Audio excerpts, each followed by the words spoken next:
Hi. ABPSC group 1, group 2, group 3 classes మనము ఆన్లైన్లో అందజేస్తున్నాం. క్లాసెస్ ఎప్పుడైనా చూడొచ్చు, ఎన్నిసార్లు చూడొచ్చు. టిల్ ద ఎగ్జామ్ వరకు ఈ సర్వీస్ మీకు అందజేయబడుతుంది. క్లాసెస్తో పాటు నేను మెటీరియల్ పీడిఎఫ్ ఫార్మాట్లో అందజేస్తున్నాను. ఎవ్రీ వీక్ కన్సిస్టెంట్గా దీని మీద టెస్టులు కూడా కండక్ట్ చేసుకుంటూ వస్తున్నాను. సో ఈ క్లాస్ అనేది ఎక్స్క్లూజివ్లీ ఏబిపిఎస్సి ఎండోమెంట్ వాళ్ళ గురించి నేను అందజేస్తూ వస్తున్నాను. సో క్లాసు అన్నీ కూడా నేను యూట్యూబ్కి ఇస్తానని చెప్పాను. దాంతో పాటుగా ఎవరైతే మనకు గ్రూప్ 2లో అడ్మిషన్స్ తీసుకున్నారో అభ్యర్థులు వాళ్ళకి సప్లిమెంటరీ మరియు కాంప్లిమెంటరీగా దీని మీద మనము టెస్ట్ సిరీస్ కూడా నిర్వహించి ఇస్తామని చెప్పాం. 22వ తారీఖు, రాబోయే 22వ తారీఖు టెస్ట్కి సంబంధించి సిలబస్ కూడా అభ్యర్థులకు ఇచ్చాను. డౌట్ ఉన్న అభ్యర్థులు ఎవరైనా ఉంటే ఒకసారి మన వెబ్సైట్ ఓపెన్ చేసి www.satyaisacademy.com అని ఓపెన్ చేసి అక్కడ ఈ యూట్యూబ్ కింద లింక్ వస్తుంది, మన వెబ్సైట్ది లింక్ ఓపెన్ చేసి అక్కడ సిలబస్ చూడండి. సో దానికి అనుగుణంగా టెస్టులు రాసుకోండి. క్లాసెస్ అందరికీ అందుబాటులో ఉండాలని అందరికీ ఇస్తున్నాను. సో మొత్తం మీకు 12 యూనిట్లు ఉంటాయి. సో ఈ 12 యూనిట్లు కష్టమైనది ఏమీ కాదు. కొద్దిగా మీరు ఆలోచన చేసి ఒక సింపుల్ స్ట్రాటజీతో వెళ్తే తప్పనిసరిగా సక్సెస్ అవుతారు. వీటికి సంబంధించి పూర్తి స్థాయి మెటీరియల్ ఎక్కడా లేదు. పూర్తి స్థాయి మెటీరియల్ అన్నది మార్కెట్లో బాగా సెర్చ్ చేయవలసి వస్తున్నది. పెద్ద పెద్ద గ్రంథాలని అట్లని ఇట్లని. వీటి మీద ప్రశ్న ఎలా వస్తుంది అనేది మనం ఊహించుకోవాలి. సో ప్రశ్నకి ఎగ్జామినర్కి సోర్స్ ఏముందో మనం ముందుగా పసిగట్టి ఆ సోర్స్కి అనుగుణంగా మనము ఏదైతే కాంప్లికేటెడ్ కాకుండా ఉండాలి అండ్ కాంట్రడిక్టరీ కాకుండా ఉండాలి. సో అట్లా దీన్ని ఒక స్ట్రాటజిక్గా ప్రిపేర్ అయితే 100% సక్సెస్ అవడానికి ఎక్కువ అవకాశం ఉంది. సో సిలబస్ గతంలో దీని మీద ప్రశ్నాపత్రాలని కానీ దీనికోసమే ఎక్స్క్లూజివ్గా ప్రిపేర్ అవుతున్న అభ్యర్థులు కానీ ఎవరూ లేరు. ఇప్పుడే వచ్చింది. ఇప్పుడు ఎవరికైతే ఈ యూనిట్ల మీద పట్టుంటుందో వాళ్ళకి జాబ్ వచ్చినట్టు. సో నాకు తెలిసి దీని అంత ఈజీ ఎగ్జామ్ ఇక ఉండదేమో అనిపిస్తున్నది. ఎందుకంటే ఈ 12 యూనిట్ల మీద అవగాహన ఉంటే ఇక జాబ్ వచ్చినట్టే అండి. జనరల్ స్టడీస్ అందరికీ కామన్. జనరల్ స్టడీస్ ఎవరు రాసినా కానీ అదే కొద్దిగా 10 మార్కులు అటు ఇటుగా. కానీ ఈ పేపర్ అట్లా కాదు కదా, మొత్తం అందరికీ ఎవరికైతే కరెక్ట్ పాయింట్ తగిలిందో సక్సెస్ అయినట్టే. సో దానికి అనుగుణంగా నేను ఇస్తున్నాను, ఉపయోగించుకోండి. సో టెస్ట్ రాయాలనుకున్న వాళ్ళు కమ్యూనికేట్ చేయండి. సో గ్రూప్ 2 జాయిన్ అయిన వాళ్ళకి మాత్రమే వస్తాను. నేను ప్రత్యేకంగా దీనికి బ్యాచ్లు పెట్టి మళ్ళీ దాన్ని ఏమి కూడా చేయట్లేదు. మరి మోడల్ క్వశ్చన్స్ చూడు. ఫస్ట్ మహాభారతం పాత్రలు. అది మొత్తం మహాభారతంలో ఎన్ని పర్వాలు ఉన్నాయి? ఎన్ని పర్వాలు ఉన్నాయి? భలే ఈజీ క్వశ్చన్ కదా. అట్లా ఉంటుంది, చాలా ఈజీగానే ఉంటుంది. కొంచెం ఎగ్జామినర్ లోపలికి వెళ్ళి ఇప్పుడు ఫిల్టర్ చేయాలి కదా, ప్రిలిమ్స్ అదేవిధంగా మెయిన్స్. ద్రౌపది భర్త అర్జునుడుకి గీతోపదేశం ఎవరు చేశారు? ఇట్లాంటి ప్రశ్నలు ఉంటాయి. వీటితో పాటు కొంచెము గట్టిగా పిండి పిప్పి చేయాలి కదండి, లేకపోతే పోటీ పరీక్ష ఎట్లా అవుద్ది? అట్లా వస్తూ ఉంటాయి. ఎట్లా చూడు. ఆది పర్వంలో మొత్తం 18 పర్వాలు ఉన్నాయని చెప్పాను. ఆ 18 పర్వాలే రేపు మనకు జనవరి 22 నాడు జరిగే ఎగ్జామ్కి టెస్ట్. మొత్తం 18 పర్వాలు ఈ రేంజ్లో ఎక్స్ప్లెయిన్ చేస్తా ఫాలోగా. సో 18 పర్వాల్లో మొదటిది ఆది పర్వం. ఆది పర్వంలో ఎన్ని ఉపపర్వాలు ఉన్నాయి? ఉపపర్వాలు ఎన్ని ఉన్నాయి? 18, 19, 20, 21 ఫస్ట్ క్వశ్చన్. ఇక నీకు మహాభారతము పాత్రలు, ప్రదేశాలు, రాజవంశాలు, ఇది సిలబస్. అందులో ఉండే క్యారెక్టర్స్ కానీ, అందులో ఉండే కొన్ని ప్లేసెస్ కానీ, అందులో ఉండే రాజవంశాలు, వీటి మీద. సో ప్లేసెస్ మీద ప్రశ్నిస్తున్నాను. నైమిషారణ్యము, నింసార అంటాం ఇప్పుడు. నైమిషారణ్యము ఈ క్రింది ఏ నది ఒడ్డున కలదు? చాలా చాలా ఇంపార్టెంట్ ప్రశ్న ఇది. రామాయణము, మహాభారతము, భాగవతము అన్నిటితోటి ముడిపడి ఉన్న ప్రశ్న. ఖచ్చితంగా ఎగ్జామ్లో రావడానికి ఎక్కువ అవకాశాలు ఉన్నాయి ఇట్లాంటిది. సో ఏ నది ఒడ్డున ఉంది? నింసార నది, గంగా నది, గోమతి నది, వంశధార నది. నైమిషారణ్యము చాలా చాలా ఇంపార్టెంట్. ఒక పేదవాడు, ఇప్పుడు పాత్రలు అయిపోయినాయి, ప్రదేశాలు, దాంట్లో ఉండే ముఖ్య అంశాలు కూడా వస్తుంది. ఒక పేదవాడు ధనవంతుడికి ఎప్పుడూ మిత్రుడు కాలేడు అని ఈ అంశము ఈ క్రింది వారిలో ఎవరు ఎవరితో అన్నారు మహాభారతంలో? ద్రుపదుడు ద్రోణుడితో అన్నాడా? కర్ణుడు దుర్యోధనుడితో అన్నాడా? కృష్ణుడు అర్జునుడితో అన్నాడా? కుచేలుడు శ్రీకృష్ణ పరమాత్ముడితో అన్నాడా? ఒక పేదవాడు ధనవంతునితో ఎప్పటికీ మిత్రుడు కాలేడు అనేది ఇట్లాంటి స్టేట్మెంట్స్ ఇచ్చి ఇది ఏ పర్వములో ఉన్నది, ఏ పర్వములో ఉన్నది అని ప్రశ్న రావచ్చు. లేదా ఆది పర్వములో ఏ ఉపపర్వములో ఉన్నది అని సెకండ్ ప్రశ్న రావచ్చు. లేదా ఈ వాక్యము అన్నది ఈ కింది వారిలో ఎవరు ఎవరితో సంబోధించారు అన్న కోణంలో అయినా కానీ ప్రశ్న రావచ్చు. ఎలా అయినా కానీ ప్రశ్న రావచ్చు, సిద్ధంగా ఉండాలి.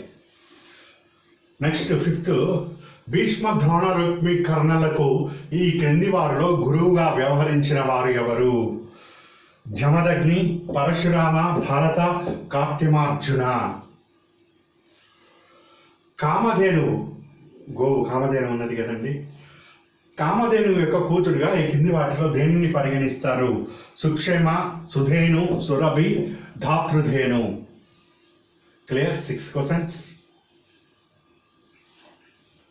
పద్మశాలి భార్గవ కమ్యూనిటీ ఫెడరేషన్ ఈ కింది రాష్ట్రంలో ఎక్కడ ఉన్నది? హిందువులందరూ పోటీ పడచ్చు.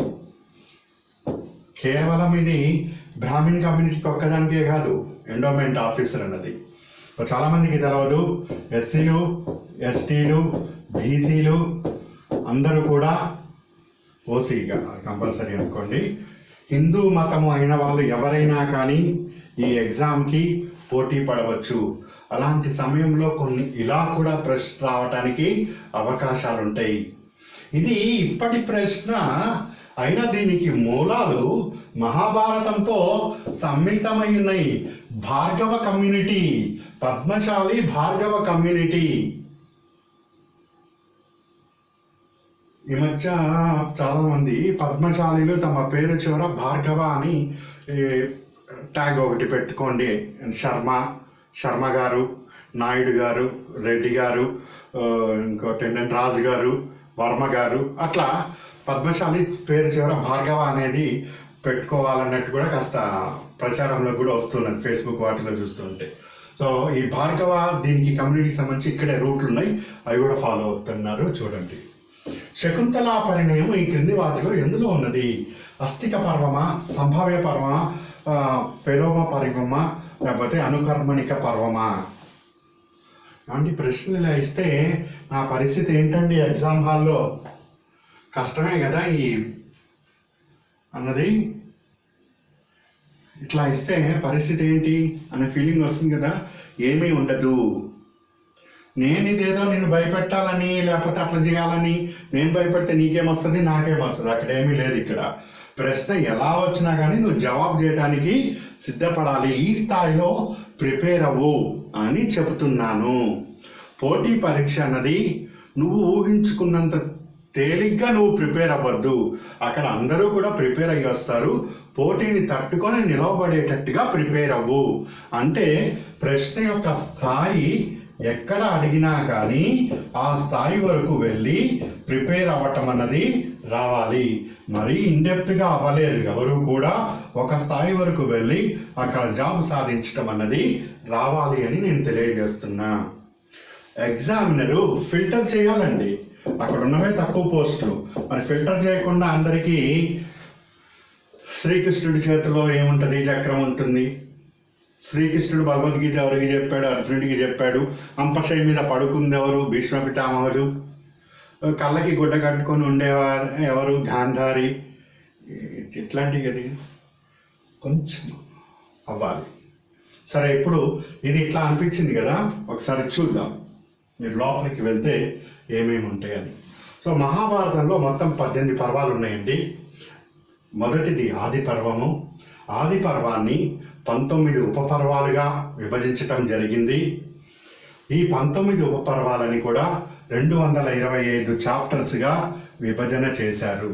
సో ప్రతి పర్వము కూడా ఇక్కడ నీకు గుర్తు ఉండక్కర్లేదు, కానీ ఎగ్జామ్లో దాని రిలేటెడ్గా ఏ పాయింట్ వస్తుందో గుర్తుపెట్టుకుంటే సరిపోతుంది. సో ఈ ఆది పర్వం అన్నది మహాభారతంలో ఆది అంటే మొదటిది. సో ఉన్న 18 పర్వాల్లో మొదటి పర్వం అన్నది ఆది పర్వము. సో ఒక్కొక్కళ్ళ పుట్టుక, సత్యవతి ఎట్లా పుట్టింది, భీష్మ పితామహులు ఎట్లా పుట్టారు, ధృతరాష్ట్రులు ఎలా పుట్టారు, అట్లా ఒక్కొక్కరి జననాన్ని గురించి ఇది తెలియజేస్తుంది ఆది పర్వము అన్నది.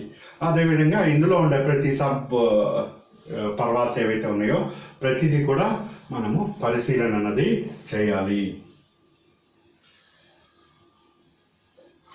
ఇదిగో ఇక్కడ మొత్తం 19 పర్వాలు ఉన్నాయని చెప్పాను. ఈరోజు క్లాస్ మనం 7 పర్వాల వరకు వెళ్తాం. అనుకర్మణిక పర్వ, సంగ్రహ పర్వ, పౌష్య పర్వ, పిలోమ పర్వ, అస్థిక పర్వ, ఆదివంశావతార పర్వ, సంభావ పర్వ.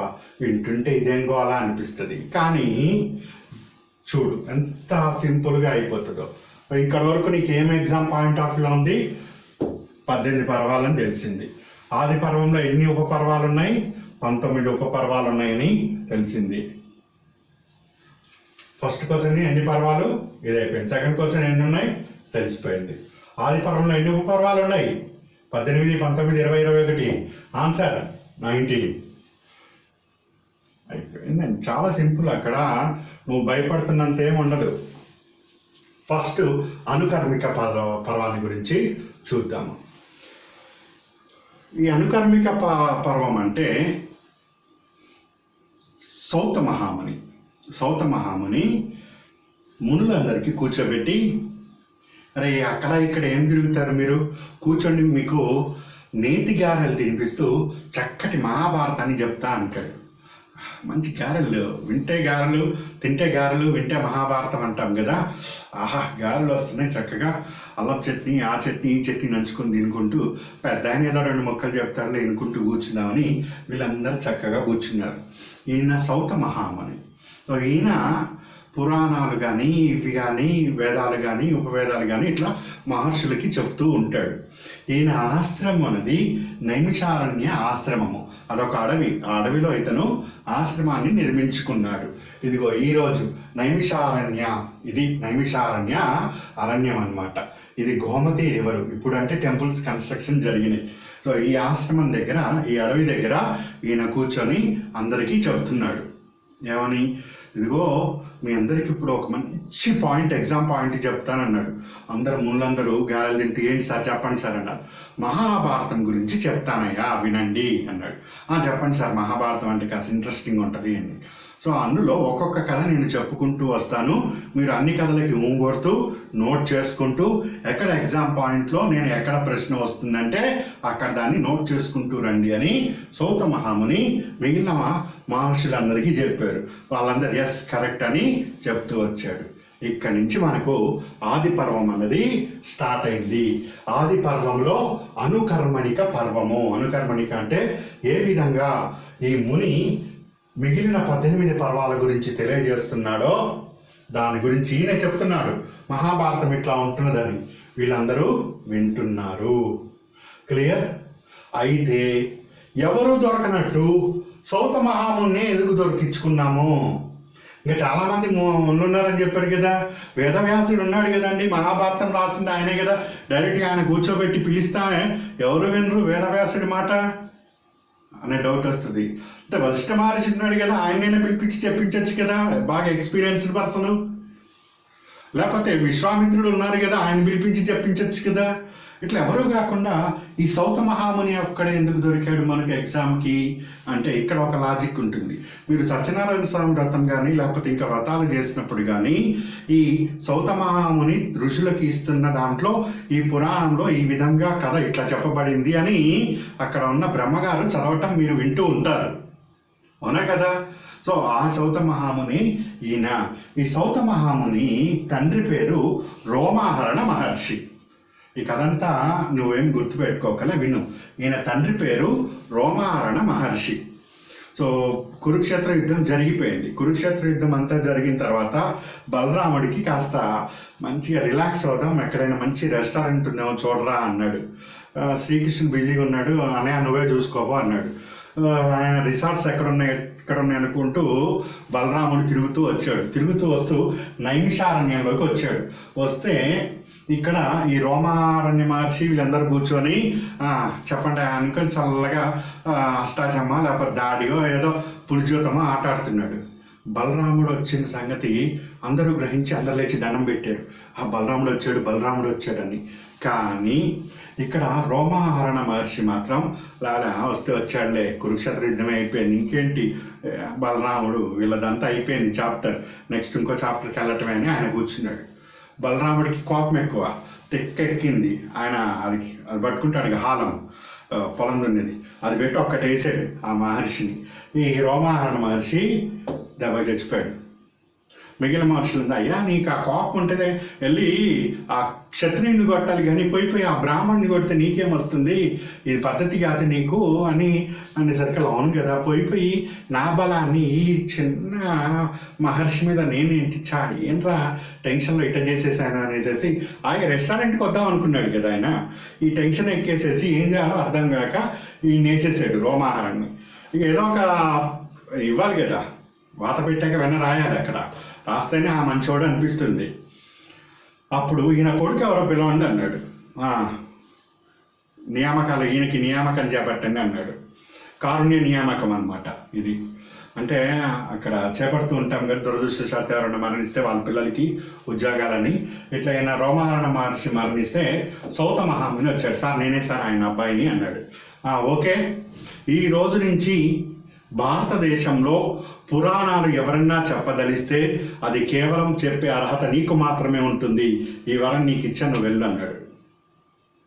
సో ఆ వరాన్ని పొందాడు కాబట్టే సౌత మహాముని ఈ పురాణాల్లో ఈ అంశాలున్నాయి, ఇట్లా పాటించాలి, ఇలాంటి వ్రతాలు చేయాలి, ఇలాంటివన్నీ చేయాలని చెప్తూ వస్తాడు.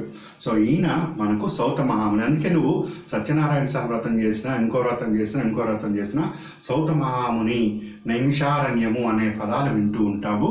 అది ఇక్కడ మనకి ఎగ్జామ్ పాయింట్ ఆఫ్ వ్యూలో ఉపయోగపడుతుంది. సో నీకు ఇక్కడ ఎగ్జామ్కి ఏమేమి ఉపయోగపడుతుంది? నైమిషారణ్యం అన్నది ఉత్తరప్రదేశ్లో గోమతీ నది ఒడ్డున ఉన్నది. మహాభారతాన్ని ఋషులకి నైమిషారణ్యంలో ఈ క్రింది వారిలో ఎవరు ఉపదేశిస్తున్నారు లేదా బోధిస్తున్నారు? సౌత మహాముని. ఎక్కడ? నైమిషారణ్యము. ఈ 2 పాయింట్లే ఇక్కడ నీకు ఇంపార్టెంట్. ఏమి ఇంపార్టెంట్? సౌత మహాముని, నైమిషారణ్యము, గోమతీ నది ఒడ్డున ఉన్నది. ఇది నైమిషారణ్యం. ఇప్పుడు తీర్థం ఇప్పటికి కూడా ఉంది ఇది నైమిషారణ్యము. ఇంతవరకు క్లియర్? ఇది అనుకర్మిణిక పర్వము.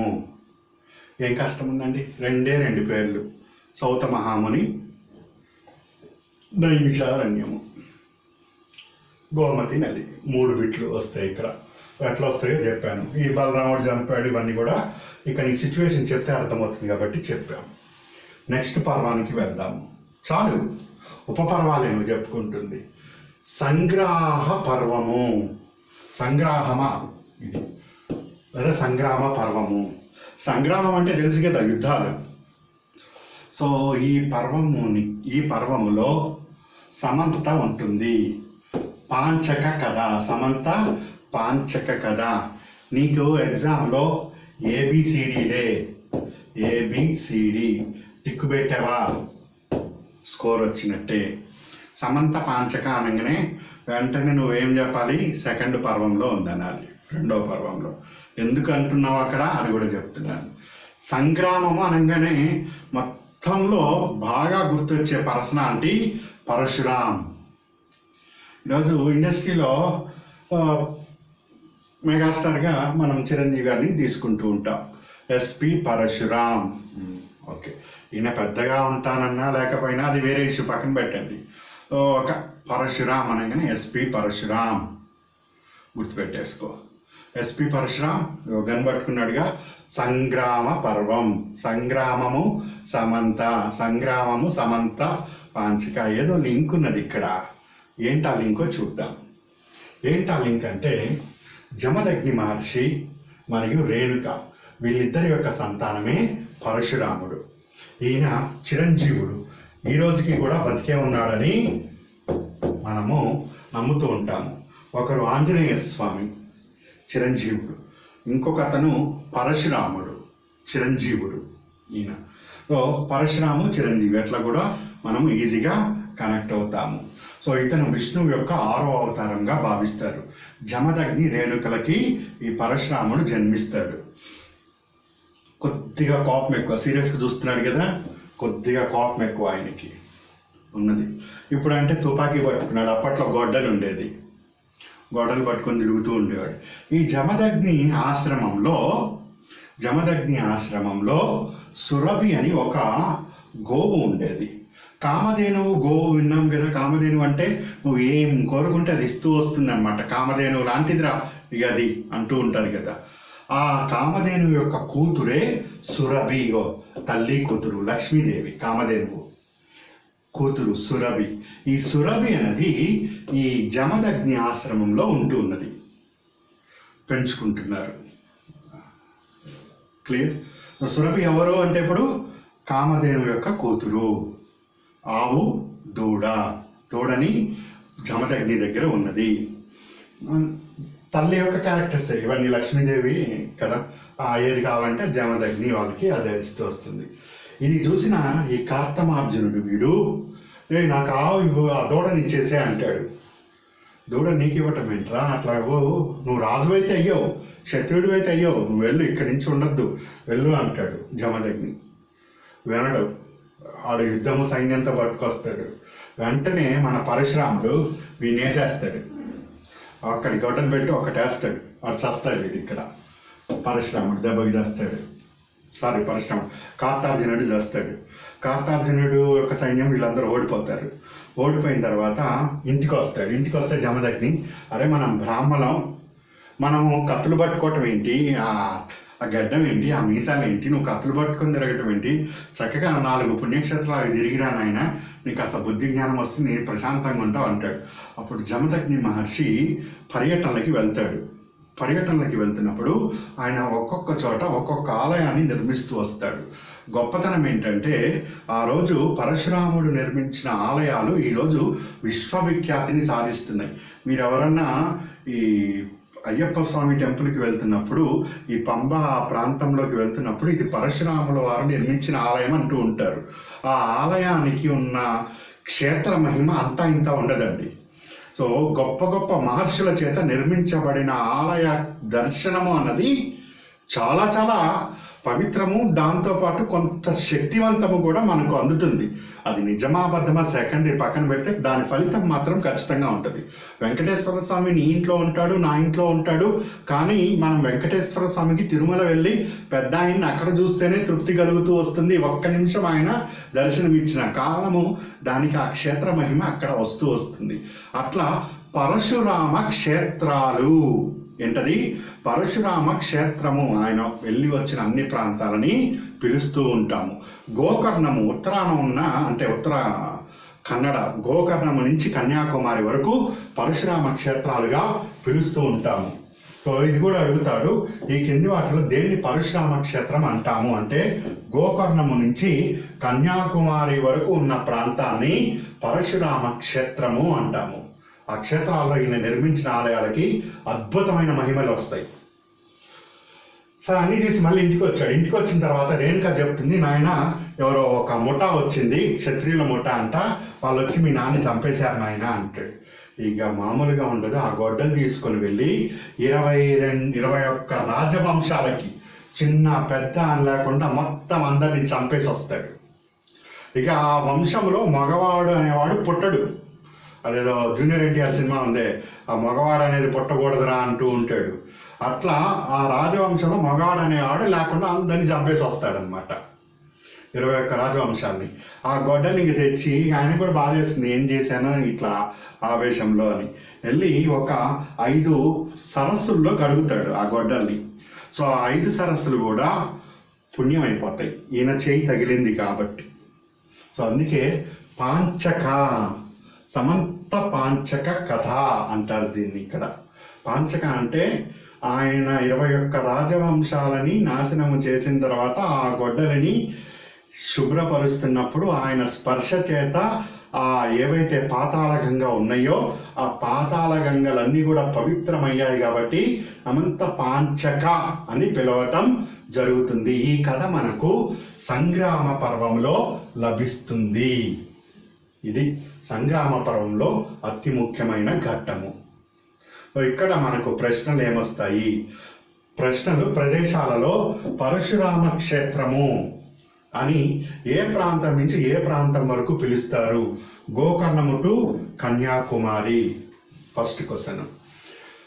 విష్ణువు యొక్క 6వ అవతారంగా క్రింది వారిలో ఎవరిని పరిగణిస్తారు? వెనక్కి తిరిగి చూసుకోకర్లే, ఎస్పి పరశురాముని. Second question. సురభి ఎవరు? ఇది ఇంపార్టెంట్. కామధేను యొక్క కూతురు జమదగ్ని ఆశ్రమంలో ఉంటుంది. 3వ పాయింట్. సమంత పాంచక కథ ఎప్పుడో అడిగి బాగా తిక్కెక్కితే అడిగే ప్రశ్న. సమంత పాంచక కథ అప్పుడు అడిగితే సమంత సంగ్రామము, సెకండ్ ఆది పర్వము. ఇట్లా గుర్తుపెట్టుకో. దానికి ఆ పేరు ఎట్లా వచ్చిందో చెప్పాను కాబట్టి ఇక మర్చిపోమన్నా కానీ మర్చిపో. 5 ఈ పంజాబు అంటాము. పంచ్ అంటే పాంచ్, 5 నదుల వలన ఏర్పడిన ఒక డెల్టా ప్రాంతం లాంటిది అది పంజాబు అని. అక్కడికి వెళ్ళి కడిగాడు అన్నది కూడా వార్త. 5 నదుల్లో కడిగాడు కాబట్టి 5 దాన్ని ఏమంటాము సరస్సులు కానీ లేకపోతే ఏదైతే అది వాటర్స్లో వాటర్ పూల్స్లో కడిగాడు కాబట్టి పాంచక, సమంత పాంచక అని పిలవటం జరుగుతుంది. ఇది సంగ్రామ. నెక్స్ట్ పౌష పర్వ. దీన్ని ఇప్పుడే కాదు తర్వాత డిస్కస్ చేద్దాం. ఇప్పుడే అందులోకి వెళ్తే కన్ఫ్యూజ్ అవుతాం. ఇప్పుడు 4వది పర్వం పౌలోమి పర్వ. ఇది ఇంకా ఈజీ. చవన్ప్రాష్ తింటావు కదా. చవన్ప్రాష్ తినని వాళ్ళు ఎవరు ఉండరు కదా. తిన్నా తినకపోయినా తెలవని వాళ్ళు అయితే ఎవరు ఉండరు కదండి. CHYAWAN చవన్ప్రాష్. ఇగో ప్రతి పద్మశాలీలు తమ పేరు చివర భార్గవ అనే ఉపనామాన్ని జత చేసుకోవాలి అని ఇక్కడ నీకు కనిపిస్తుంది. Padmashali Bhargava brahmins are Rigveda brahmins. వీళ్ళది all India Bhargava Sabha. All India Bhargava సభ గుర్గాం హర్యానాలో ఉంది. పద్మశాలి భార్గవ కమ్యూనిటీ ఫెడరేషన్ అనేది కర్ణాటకలో ఉన్నది. ఇక్కడ కథ విను సింపుల్గా. ఈయన భృగ్ మహర్షి. ఇక్కడి నుంచే ఈ పద్మశాలి శాఖ వచ్చిందని ఇప్పటికి కూడా మన మిత్రుల్లో పద్మశాలీలు ఎవరైనా ఉంటే వాళ్ళ ముందు పూర్వీకుల ఋషులు అవన్నీ అడుగుతున్నప్పుడు మార్కండేయ ఋషులు కానీ భార్గవ ఋషులు కానీ లేకపోతే భృగు మహర్షి అని కానీ ఇట్లా వాళ్ళు చెప్పటం జరుగుతూ వస్తుంది. ఈ భృగ్ మహర్షి భార్గవ అలా 101 సంతానాల తర్వాత ఈ ఫర్దర్ ఈ భార్గవుడు ఈ పద్మశాలికి సంబంధించి మిగిలిన కమ్యూనిటీ ఏదైతే ఋషులు అని చెప్తున్నారో అవన్నీ కూడా వస్తూ ఉంటాయి. సో అందులో ఉండేవి ఇప్పటికీ కూడా వాళ్ళు తమ పూర్వీకుల ఋషులుగా వీళ్ళు భావిస్తూ ఉంటారు. గోత్రికులు అలా చెప్పుకోవటం. సరే అవన్నీ పక్కన పెడితే మనకు ఇక్కడ ఎందుకంటే కొన్ని ఈ రోజుకి మనం ఫాలో అవుతున్నాం. శ్రీ ఫౌండేషన్ ఈ రోజుకి ఉన్నాయి, అప్పటి నుంచి నడుస్తూ ఉన్నదండి ఇది. అందుకే అంత ఇంపార్టెన్స్ ఉంది. చవన్ప్రాష్ ఎవరో చూద్దాం. సో భృగ్ మహర్షి ఉన్నాడు. ఈ భృగ్ మహర్షి ఎవరు ఇవన్నీ కూడా కొంచెం ఈరోజే ఫస్ట్ క్లాస్ కదా, నీకు కొంచెం ముందుకు వెళ్తుంటే మొత్తం కూడా అర్థమవుతాయి నీకు. ఇప్పుడే నేను మళ్ళీ భృగ్ మహర్షి గురించి చెప్తే మళ్ళీ అదేటో వెళ్ళిపోతుంది కథ అంతా. ఇప్పుడు అక్కడికి వెళ్ళొద్దు మనము. కానీ భృగ్ మహర్షి చాలా చాలా important, one of the main character. Bhrigu Maharshi Pulomi అనే ఆవిడని వివాహం చేసుకోవటం జరుగుతుంది. వీళ్ళిద్దరి సంతానమే చివంత, CHYVANTA, చివంత, CHYAVAN, చవన్ప్రాష్. నిజంగా ఇక్కడ నేనేదో ఈ పదం కలిసింది కదా అని ఇక్కడ తీసుకురాలే. ఈయన చివంత అనే ఒక మహర్షి. ఈ మహర్షి పేరు మీదే ఇక్కడ బలానికి ఈ ఇమ్యూనిటీ, రోగనిరోధక శక్తికి ఈ ఆయుర్వేదంలో దీనిని తయారు చేయటం జరిగింది. అది కూడా ఏంటో చూడు. ఈవిడ గర్భవతి అన్నప్పుడు ఈవిడ బెడ్ రెస్ట్లో ఉన్నది. బెడ్ రెస్ట్లో ఉంటే ఈ రాక్షసులకి పని ఉండదు కదా, అటు ఇటు తిరుగుతూ ఉంటారు. తిరుగుతూ వచ్చి వీళ్ళ దయ్యపు మొహాలు, భూతపు మొహాలు బాగానే ఆవిడ దగ్గరికి వచ్చి ఇట్లా బెదిరించారు. ఆవిడ ఒక్కసారిగా భయపడిపోయింది. భయపడేసరికల్లా బిడ్డ బయటపడ్డాడు. 9 నెలలకి బయటికి రావాల్సిన బిడ్డ 7 నెలలకే లేకపోతే 5 నెలలకే ముందుకు వచ్చేసాడు. నెల తక్కువ వాళ్ళు అంటూ ఉంటారు కదా ఇప్పుడు. సో అందరిని అనకూడదు, తప్పు మనం. అది అక్కడ మెడికల్ ప్రాబ్లం ఏదైనా ఉంటే అది. ఇక్కడ చెప్తున్నా 9 నెలలకి రావాల్సింది 5 నెలలకి అట్లా ముందుకు వచ్చాడు. అలా 5 నెలలకి ముందుగా బిడ్డకి జన్మనిస్తుంది ఈవిడ. అలా ముందుకు జన్మనిచ్చిన వాళ్ళని చివంత అని పిలవటం జరుగుతుంది. అలా ఈయన చివంత మహర్షి అయ్యాడు. ఆ తర్వాత వేదాలు ఇవన్నీ నేర్చుకొని ఈయన కొంత ఆయుర్వేదంలో వాటిలో కూడా పట్టు సాధించాడు. ఈయన ఒక పెద్ద మహర్షి అయ్యాడు. ఈయన పేరు మీదగానే చ్యవన్ప్రాష్ అనేది డాబర్ వాళ్ళు తయారు చేస్తున్నారు. ఇది చ్యవన్ప్రాష్కి ఉన్న బ్యాక్గ్రౌండ్. ఇది పౌలోమి పర్వ. పౌలోమి ఎవరో కాదు, ఈ బ్రిగ్ మహర్షి యొక్క భార్య. ఆవిడ గురించి ఆవిడ యొక్క సర్కమ్స్టెన్స్ తెలియజేస్తుంది కాబట్టి పౌలోమి పర్వ. ఇది చ్యవన్ ఋషి యొక్క కథ. ఈ బ్రిగ్ మహర్షి యొక్క సంతానమే భార్గవ మరియు పద్మశాలి భార్గవ. ఈ భార్గవ అనేది నార్త్ ఇండియాలో చాలా మంది పేర్లు పెట్టుకుంటారు. భార్గవ్ బాలకృష్ణ గారి సినిమా కూడా ఉంది, భార్గవ రాముడు అని. భార్గవ్ అనేది పాపులర్ నేమ్ ఈ రోజుల్లో. సో భార్గవ్ ఈ బ్రిగ్ మహర్షి కొడుకు. ఒకటి పరశురాముడి యొక్క పేరు కూడా భార్గవ్. సో అది కూడా ఇక్కడ కలుస్తుంది. పరశురాముడు తర్వాత ఇట్లా కూడా బ్రిగ్ మహర్షికి సంతానంగా ఉన్నాడు అని, వీళ్ళ యొక్క సంతానమే తర్వాత మళ్ళీ నార్త్ ఇండియాలో ఈ భార్గవ సంతానంగా ఇటువైపు వచ్చేసి ఈ భార్గవ పద్మశాలి భార్గవ కమ్యూనిటీగా ఉన్నారు అనేది కూడా కదా. ఇప్పుడే మళ్ళీ నువ్వు డౌట్ అడగచ్చు, అక్కడేమో జమదగ్ని అన్నావు కదా ముందు, పరశురాముడి తండ్రి, మళ్ళీ ఇక్కడ ఇట్లా అంటావంటే అక్కడ అట్లా అంటాం, ఇక్కడ ఇట్లా అంటాం అంతే. అవన్నీ కూడా ఎవరు కూర్చొని చక్కగా సిబిఐ ఎంక్వైరీలు వేసి బర్త్ సర్టిఫికెట్లు తీసుకొని అవేమి వేటితో రాయలే, అవి అలా వస్తూ ఉంటున్నాయి. ఎగ్జామినర్ అలా చూసినప్పుడు అలా ప్రశ్న అడుగుతాడు, నువ్వు అలా చూసి అలా ఆన్సర్ చేయి, అలా నువ్వు జాబ్ చేసుకుని అలా బయటికి వెళ్ళిపో. అంతేగాని సృష్టి రహస్యాల గురించి పరిశీలన చేస్తే నీకు గడ్డాలు మీసాలు ముసలోడు అవుతావు తప్పితే అక్కడ జాబ్ కాదు. చెప్తున్నది మాత్రమే ఫాలో కావాలి. ఇట్లాంటి వాటన్నిటికీ కూడా ఇక్కడ కొన్నిటికి జవాబులు ఉండవు అంతే. ఇక్కడ నీకేం తెలిసింది? పౌలోమి పర్వ, పౌలోమి, బ్రిగ్ మహర్షి, చ్యవన్ప్రాష్. మహాభారతంలో చ్యవనుడి కథ, చ్యవన్ప్రాష్ ఇమ్యూనిటీ. కొన్ని రోజులు నెలలకి ముందు పుట్టాడు కదండి, తక్కువ బరువుతో పుడతాడు. తక్కువ బరువుతో పుట్టినోడికి రోగనిరోధక శక్తి ఎక్కడ ఉంటుంది? వాడికి రోగనిరోధక శక్తి కావాలి. నేను ఇప్పుడు కరోనా బయట తిరుగుతుంది, చ్యవన్ప్రాష్ తిను అని చెప్తున్నారు కదా, అట్లా రోగనిరోధక శక్తి ఉన్నోడికి చ్యవన్ప్రాష్ పెట్టి అయిపోయింది. పౌలోమి పర్వము. ఇక మిగిలిందంతా నీకు తెలిసిందే. అర్థం అవ్వాలని నీకు అవన్నీ కూడా చెప్పేసుకున్నాం. క్లియర్? ఇట్లా కొన్ని ఈ కమ్యూనిటీస్ రిలేటెడ్గా ఏమన్నా మీటింగ్స్ ఇట్లాంటివి జరుగుతున్న ఎగ్జామ్ పాయింట్ ఆఫ్ వ్యూలో దాన్ని చూసుకుంటూ ఉండండి. ఇవి రీసెంట్గా ఇంటర్నేషనల్ మీటింగ్స్ కూడా నిర్వహించుకున్నాయి పద్మశాలి సంఘాలు. వీటి గురించి ఇంకా డీటెయిల్స్ మన తర్వాత క్లాసులో వస్తాయి, ఎక్కడికి పోవు, అన్నీ కూడా చక్కగా వివరించుకుంటా. అస్థిక పర్వ, ఇది చాలా చాలా ఇంట్రెస్టింగ్ ఉంటుంది. ఇదంతా కూడా ఆది పర్వం అండి. ఆది పర్వంలో మొదటి భాగంలో అస్థిక పర్వ. ఈ అస్థిక పర్వంలో సాగర మదనం గురించి చెప్పబడి ఉంటుంది. వాసుకి ఈ పావుని పట్టుకొని ఈ సాగరాన్ని మదిస్తున్నారు. అది మళ్ళీ మనం పురాణాలు చెప్తున్నప్పుడు చెప్దాం. ఇక్కడ దీనికి ఈ సాగర మదనానికి అస్థిక పర్వానికి ఏంటి అంటే, ఒక్క నిమిషం నువ్వు కథ విను. కురుక్షేత్ర యుద్ధం అయిపోతుంది. కురుక్షేత్ర యుద్ధం అయిపోతే ఒక ధర్మరాజు మినహాయించి మిగిలిన వాళ్ళందరూ కూడా నరకానికి పోతారు. ఎందుకు పోతారు అనేది ఇప్పుడు కథ వస్తుంది, డోంట్ వరీ. నరకానికి పోతాడు. ధర్మరాజు ఒక్కడు పాలిస్తాడు, పరిపాలన అనేది చేస్తాడు రాజుగా. తర్వాత వీళ్ళకి ఉప పాండవులని పుడతారు. వాళ్ళ జన్మ అవి కూడా మనం ఆదిపర్వంలో చెప్పుకుంటాం, డోంట్ వరీ. ఉప పాండవులు పుడతారు.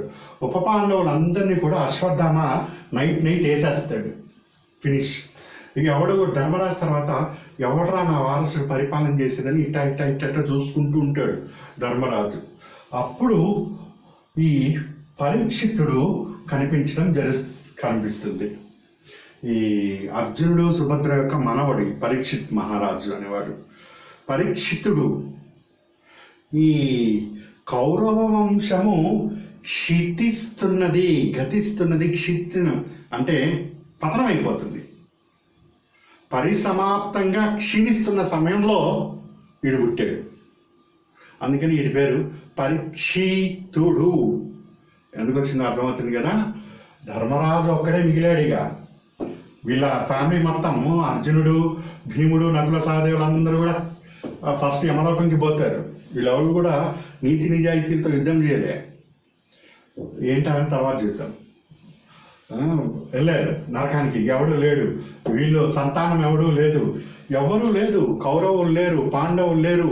అసలు కురు వంశంలో వీడు ధర్మరాజు తర్వాత పాలించేవాడు అంటానికి ఎవడూ లేకుండా అయిపోయింది అక్కడ. సో అలా క్షీణిస్తున్న సమయంలో పుట్టాడు కాబట్టి పరీక్షితుడు అని ఈయనకు ఒక నామధేయము. ధర్మరాజు తర్వాత ఈయన రాజ్యంలో సింహాసనం మీద కూర్చున్నాడు.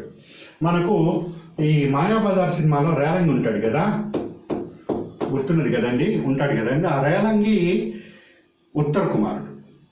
ఆయనకి మనకంటే ఇక్కడ సినిమాల్లో రేలంగి క్యారెక్టర్ ఇచ్చి కాస్త కామెడీకి అని పెట్టారు. అతను కూడా కొద్దిగా గొప్ప పర్వాలేదు, ఉత్తరుడు. ఈయనకు ఒక కూతురు ఉంటుంది, ఐరావతి అన్నమాట ఆవిడ పేరు. సో ఈ ఐరావతి పరీక్షిత్ మహారాజు వీళ్ళిద్దరికి వివాహం జరుగుతుంది. వీళ్ళకి వివాహం జరిగితే జనమేజయుడు అనేవాడు పుట్టడం జరుగుతుంది వీళ్ళకి. పరీక్షిత్ తర్వాత జనమేజయుడు వీళ్ళిద్దరికి, పరీక్షిత్కి ఐరావతికి జన్మిస్తాడు.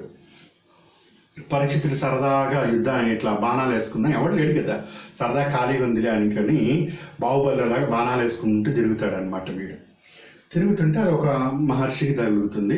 ఆయన శపిస్తాడు, నువ్వు చస్తావురా పాము ఘాటికి అని శపిస్తాడు. అప్పుడు ఈ పరీక్షిత్ మహారాజుని తక్షకుడు, జాగ్రత్తగా ఇది ఎగ్జామ్లో ఇంపార్టెంట్, తక్షకుడు అనే సర్పరాజు, పాముల రాజు, ఆ పాములో రాజు సర్పరాజు వచ్చి పరీక్షిత్ మహారాజుని కాటేసి చంపేస్తాడు. ఆ దెబ్బకి పరీక్షిత్ మహారాజు మరణిస్తాడు.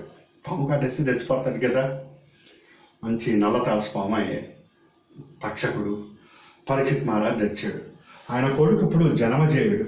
అర్రే మా నాన్ని చంపుతావా, ఇప్పుడు చూడు నెక్స్ట్ ఫిల్మ్ ఎట్లా చూపిస్తాను అనేసి తక్షకుడు సర్పయాగం చేయటం మొదలు పెడతాడండి. సర్పయాగం తెలుసు కదా. సో ఈయన జనమేజయుడు సర్పయాగం చేస్తే పాములన్నీ వచ్చి అందులో పడి చచ్చిపోతూ ఉంటాయి. సర్పయాగం అంటేనే అది, ఒక్క పాము కూడా మిగలకుండా ఉండాలన్నదే జనమేజయుడి యొక్క లక్ష్యం. ఆ దెబ్బకి పాములు అన్నీ భయపడిపోతూ ఉంటాయి.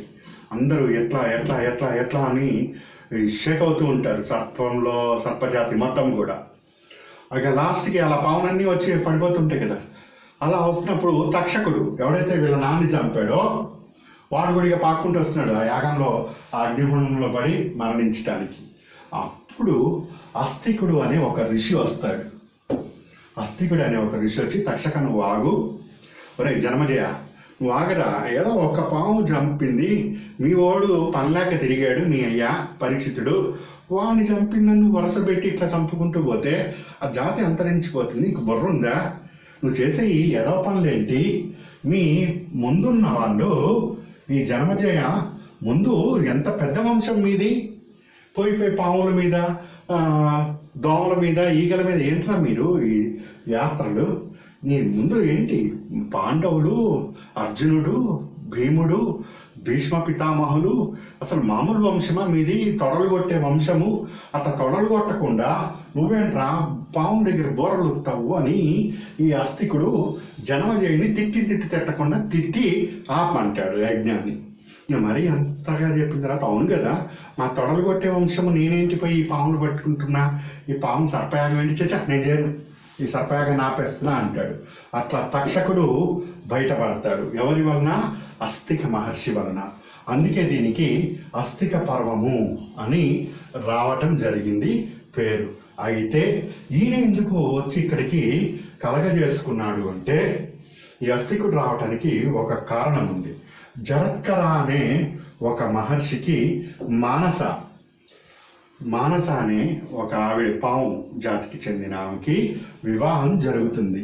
వీళ్ళిద్దరి పిల్లవాడే అస్తికుడు.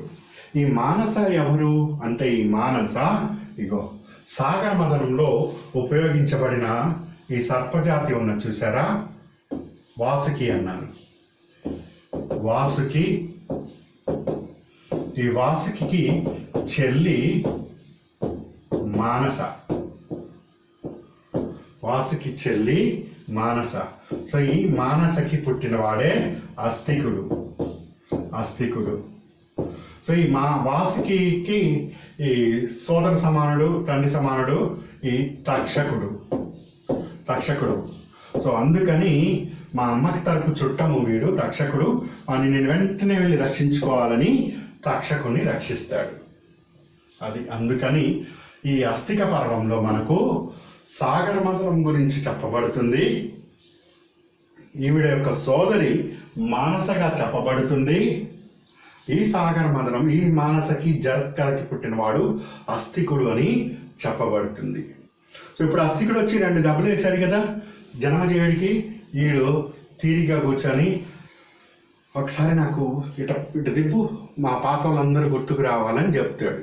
ఇక అక్కడి నుంచి నీకు మహాభారతం అనేది ఆది పర్వం నుంచి స్టార్ట్ అవుతుంది. అది కదా వీడికి అంతా ఫ్లాష్ బ్యాక్ గుర్తు చేయటం ఉంటుంది చూసారే, ఇదే అండి అసలు మహాభారతం అన్నది స్టార్ట్. ఇక్కడి నుంచి ఆది పర్వము స్టార్ట్ అవుతుంది నీకు. ఇవన్నీ కూడా దానికన్నా ముందు కథలు. వీడు ఈ జనమజేయుడు ఏంటి, మా తాత భీష్మ పితామహుల ఇది అదా అని వీడి గతాన్ని తెలుసుకుంటాడే. ఆ గతాన్ని తెలుసుకోవటమే ఆది పర్వములో మహాభారతం యొక్క పరిచయం ప్రారంభమవుతుంది నీకు. సో ఈ కథ అంతా ఇట్లా జనమజేయుడికి 2 మొట్టికాయలు పడిన తర్వాత వాడి గతాన్ని అంతా కూడా కథలాగా వింటున్నాడు అని సౌత మహాముని మహర్షులకి నేను మీకు చెప్పినట్టు చెప్తున్నాడు. మహర్షులారా వింటున్నారా? ఇట్లా జనమజేయుడు బుద్ధి వచ్చింది, సర్పయాగం చేస్తున్నప్పుడు అస్తికుడు వచ్చి 4 వేసాడు. 4 వేసిన తర్వాత వాడి గతంలోకి వెళ్ళి కథ తెలుసుకుంటున్నాడు. ఇక అక్కడి నుంచి మనకు ఒక్కొక్కడు కథ మొదలవుతూ వస్తుంది. సత్యవతి తర్వాత భీష్మ పితామహులు, దాని తర్వాత ధృతరాష్ట్రుడు, ఒక్కొక్కడి జన్మ ఇట్లా స్టార్ట్ అవుతూ వస్తుందని సౌత మహాముని తెలియజేస్తున్నాడు. అది ఇక్కడ కదండి. సో ఈ యజ్ఞం ఇవన్నీ ఆపించాడు కదా. సో దానినే మనము శ్రావణ మాసంలో నాగపంచమి, శుక్లపక్ష పంచమిగా మనము చేసుకుంటూ ఉంటాము. నాగజాతి నుంచి మనకు ఎలాంటి దోషాలు ఉండకుండా కాపాడండి అని. భారతీయులందరూ కూడా భరత సంతతికి చెందిన వాళ్ళే. భరతుడు పాలించాడు కాబట్టి దీనిని భారతదేశం అంటారు. మళ్ళీ నేను చెప్తున్నాను, నువ్వు ఆర్టికల్ 1లోకి వెళ్ళి India that is Bharat, union of India, నీకన్నా ఎక్కువ సార్లు చదివా, నీకన్నా ఎక్కువ బ్యాచ్లు కూడా నేను చెప్పాను. మళ్ళీ నువ్వు దానికి దీనికి లింకు పెట్టకు.